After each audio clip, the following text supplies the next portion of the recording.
good afternoon, students. Today we will continue chapter 4, working with tables. Okay, in our previous class we have discussed about how you can rename a field, move a field, delete a field, add a field, freeze or unfreeze a field, and hide and unhide a field.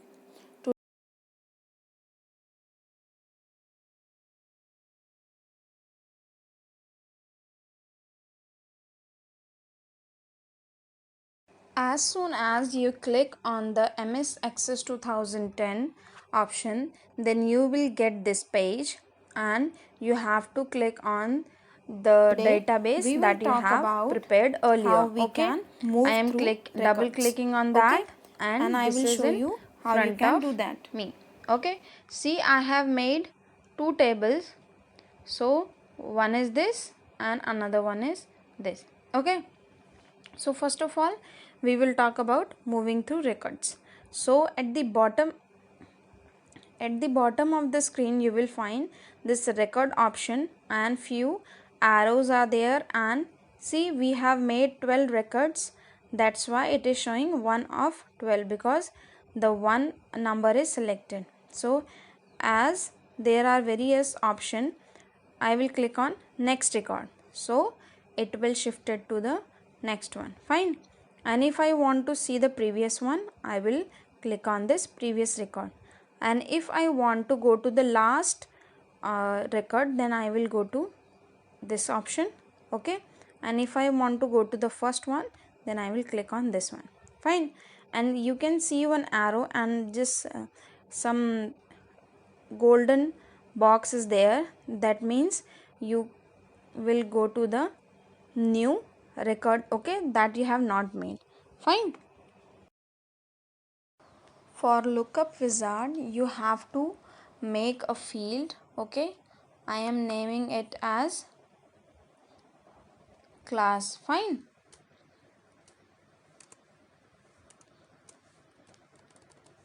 Okay, and after that what you have to do is you have to go to design view and convert the data type into lookup wizard.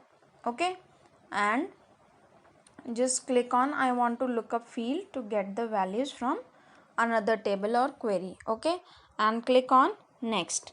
So here we have made 3 tables and you can select any one from them there. Okay, and click on the next option. So here are many things that you can select from.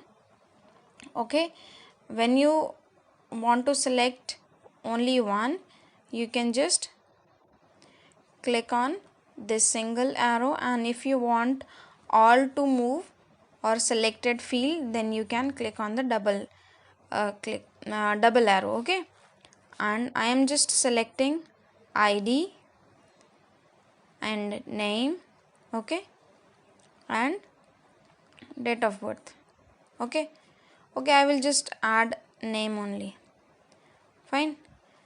I will click on next, and I want this in ascending or descending order. You can select any one of that. Okay, and click on next option. See, here are all the names that you have written. Fine. You can select any one of them and click on next. Okay, and if you want multiple values, then you can check on allow multiple values. Okay, and the label of that lookup field is class, as we have written previously. Okay, then you click on finish. So when I click to this tab, I will find this another one. Okay, and when I click to the drop down button, then all the names will be here. Okay, and you can select any one of them. Fine. This is how you can use the lookup wizard. Fine. And when you select multiple values, then this will come like this. See, if you click on anywhere and this drop down button, then you will find these things. See, here I have selected 3 things, okay, 3 values, and when I click on that, then the respective value will appear on that field, okay, on that particular cell. Fine.